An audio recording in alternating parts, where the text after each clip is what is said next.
నమస్కారం, welcome to I dream. నేను మీ విజిత. ధర్మ మార్గం కార్యక్రమానికి స్వాగతం. ప్రస్తుతం మనతో పాటు ఉన్నారు ప్రముఖ జ్యోతిష్య వాస్తు పండితులు, లలిత ఉపాసకులు నానాజీ పట్నాయక్ గారు. ఇప్పుడు వారితో మాట్లాడి మరిన్ని విషయాలు తెలుసుకుందాం. నమస్కారం అండి. శ్రీమాత్రే నమః. గురుగారు, ఇప్పుడు మనం చూస్తున్నాం చాలా రకాల ప్రాంతాలలో జలం వల్ల, నీటి వల్ల ఇబ్బందులు వచ్చి వరదల్లో కొట్టుకుపోవడం, రకరకాల ఇబ్బందులు చూస్తున్నాం. ఇంతకు ముందు కూడా ఇలా జరిగింది, ఇప్పుడు ఇది రెండోసారి అని చెప్పాలి. మళ్ళీ ఇప్పుడు వచ్చే అవకాశం ఉంది, ఇంకొకసారి కూడా ఈసారి భారీగా వచ్చే అవకాశం ఉందని చెప్పి చెప్తున్నారు. ఇదంతా కూడా బ్రహ్మం గారి కాలజ్ఞానంలో ముందే రాయబడి ఉంది అని చెప్పి కూడా అంటున్నారు. నిజంగా ఇలా రాయబడి ఉందంటారా? అంటే బ్రహ్మం గారి కాలజ్ఞానంలో ఒక విషయంగా చాలా విషయాలు రాయబడి ఉన్నాయి. మనము క్రోధినామ సంవత్సరం ప్రారంభంకు ముందు కూడా మనం రాహు ఎప్పుడైతే 9 నెలల క్రితం మారాడో మేషన్ నుంచి రివర్స్లో వెళ్తుంటాయి రాహుకేతులు నోట్స్. అవి ఎప్పుడైతే ఆ ఛాయాగ్రహాలు వెనక్కి వెళ్తుందో మీనంలోకి వెళ్ళినప్పుడు అప్పుడు చెప్పుకున్నాం మనం ఆల్రెడీ ఏంటంటే ఈ జలప్రలయాలు ఈ సంవత్సరంన్నర పాటు ఉంటాయి అని. దాని తగ్గట్టుగానే 2 సార్లు వస్తాయి. అందులో ఒకటి వాయనాడు, ఒకటి విజయవాడ అయిపోయింది ఆల్రెడీ. కానీ కొంచెం ఇంకొక 7 months మాత్రం కొంచెం అప్రమత్తంగానే ఉండాలి. ఎందుకంటే గ్రహణాలు పడుతున్నాయి ఇక్కడ. ఒకటేమో మీనరాశిలో నెక్స్ట్ మనకు గ్రహణం రాబోతుంది 18వ తేదీ. అండ్ రెండోదేమో కన్యారాశిలో సూర్యగ్రహణం వస్తుంది. అయితే ఈ మీనరాశిలో వచ్చేటువంటి గ్రహణం మన దేశానికి లేదు కాబట్టి పెద్దగా విదేశాల్లో వచ్చే ఛాన్సెస్ కూడా ఉంటుంది ఒక్కోసారి. ఇలాంటి జలప్రలయాలు ఇక్కడ మన దేశం కాకుండా వేరే దేశాల్లో రావచ్చు. అంటే ఏదైనా కానీ జల సంబంధించినటువంటిది రాహు మారే వరకు అప్రమత్తంగానే ఉండాలి. అయితే మరి దీనికి రెమెడీ ఏమిటి అంటే మనకి శాస్త్రాల్లో ఒక్కొక్క ఇప్పుడు మనం షట్చక్ర సాధన అనేటువంటిది ఉంటుంది చూసారా. అందులో పర్టికులర్గా 2-3 రకాలుగా షట్చక్ర సాధనలు అంటే చేసే సాధనలు ఉంటాయి. ఒకటేమో డైరెక్ట్గా వరుణదేవుణ్ణి పూజించడం. మనకి శాస్త్రాల్లో చెప్పింది ఏమిటంటే ఎప్పుడైనా మీకు ఏ దాని ద్వారా రాబోతుంది, ఇప్పుడు అగ్ని ద్వారా అనుకోండి. ఇప్పుడు ఎగ్జాంపుల్ రాహు కానీ శని కానీ వీళ్ళు ఎప్పుడైనా అగ్నితత్వ రాశులు ఉంటే అగ్ని మూలకంగా వస్తూ ఉంటుంది. మనకి మేషరాశిలో రాహు సంచరించినప్పుడు కొన్ని అగ్ని ప్రమాదాలు ఎక్కువ జరిగాయి. అలాగే జలరాశుల్లో వచ్చినప్పుడు జలపరంగా, వాయురాశుల్లో సంచరించినప్పుడు పెద్ద పెద్ద గాలులు వచ్చి కొట్టుకుపోతాయని, అలా ఒక్కొక్క దాని పరంగా ఒకటి. ఆ రకంగా ఏంటంటే ఇక్కడ వరుణదేవుణ్ణి పొద్దున్నే ఇప్పుడు చూడండి కొంతమంది జల సంబంధించిన ప్రదేశాల్లోనే ఎక్కువ నివసిస్తుంటారు. ఇప్పుడు నదులు లేకపోతే సముద్ర తీరాల దగ్గర నివసించేటువంటి వారు వరుణదేవుణ్ణి పూజించాలి. మీకు పాతకాలంలో ఇప్పుడు లేదు కానీ చేపలు పట్టేవాళ్ళు వరుణుని ఒకసారి దండం పెట్టుకుని వెళ్ళేవారు నీళ్ళల్లోకి. అలాగే మన షట్చక్ర సాధనలో కూడా మూలాధారం తర్వాత ఉండేటువంటి స్వాదిష్టాన చక్రం ఏదైతే ఉందో స్వాదిష్టాన చక్రం దగ్గర కళ్ళు మూసుకొని వం అనే అక్షరాన్ని సాధన చేస్తుంటారు. దానివల్ల వరుణ బాధలు రావు. అంటే వాళ్ళకి ఓన్లీ బయట నుంచి వచ్చే ప్రళయాలే కాకుండా ఇప్పుడు యూరినరీ ఇన్ఫెక్షన్స్ కావచ్చు, లేకపోతే బీపీలు, షుగర్లు ఇట్లాంటివి కూడా తగ్గుతాయి. వరుణం కాదు లేనట్లయితే మణిపూర్ చక్రాన్ని కానీ సాధన చేసేటువంటి వారు. బట్ షట్చక్ర సాధన అంత ఈజీ కాదు, గురువు సమక్షంలో తెలుసుకొని చేయాలి.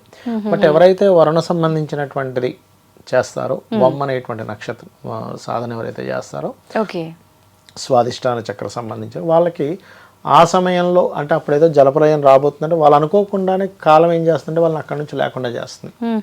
వాళ్ళకి ఆ ఇబ్బంది కలగకుండా ఉండడానికి వరుణ సాధన చేసిన వాళ్ళకి చూడగానే అక్కడ జలం కనిపిస్తుంది, ఇక్కడ తవ్వండి వాటర్ వస్తుందని కూడా చెప్పగలుగుతారు వాళ్ళు.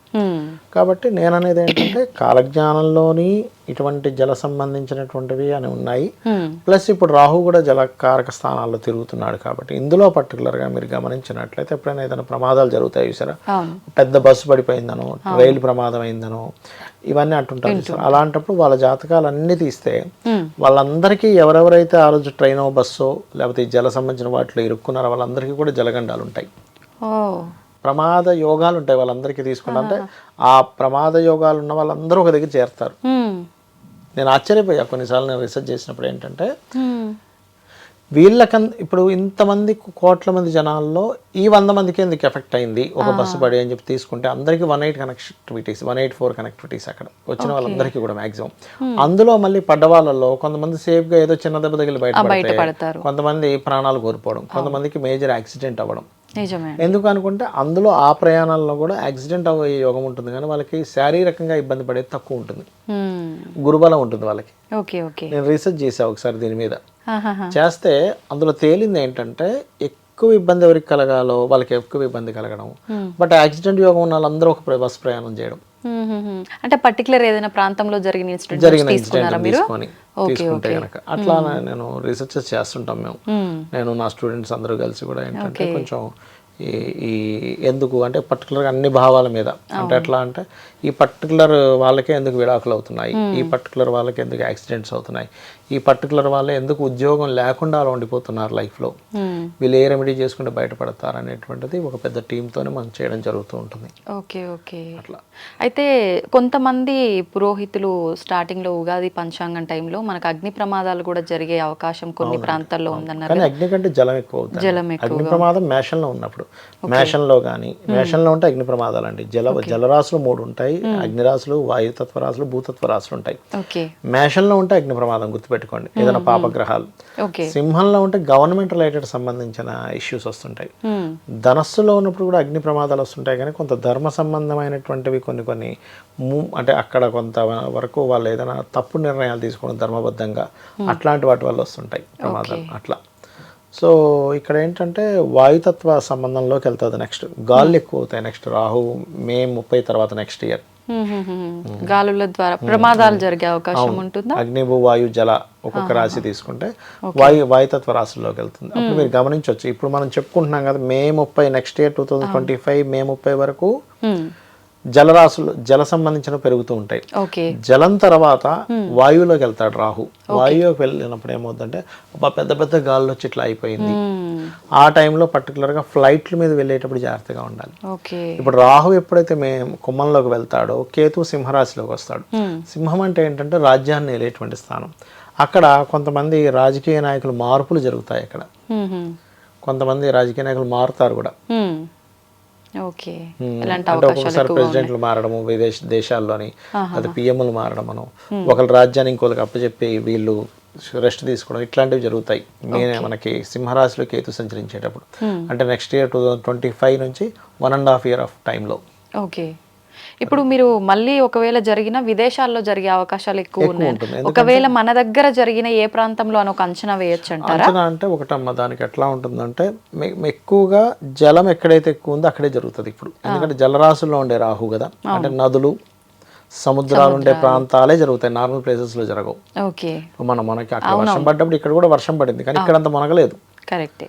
చూడండి, ఆ రోజు ఒక 1 week బ్యాక్ ఎప్పుడో అక్కడ ఇక్కడ జరిగింది వర్షం, కానీ ఇక్కడ ఎక్కువ మనగలేదు. ఎందుకు కారణం ఏంటంటే ఇక్కడ మనకి లేవు ఎక్కువగా. కరెక్ట్.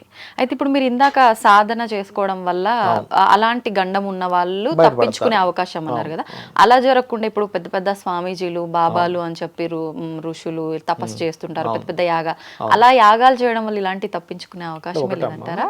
లోక కళ్యాణం కోసం చేసినప్పుడు కొంత ప్రభావం తగ్గుతుంది. అంటే జన నష్టం తగ్గుతుంది. అది వాళ్ళ స్వార్థం కోసం కాకుండా లోక కళ్యాణం కోసం చేసినందుకు కొంత తగ్గుతుంది. బట్ వీళ్ళ కర్మలు అనేవి కొన్ని ఉంటాయిగా, అవి తప్పించలేమంత ఈజీగా. అది ఎవరికి వారు సాధన చేసుకోవాలి. సంతోషం అండి, ధన్యవాదాలు. శ్రీమాత్రే నమః.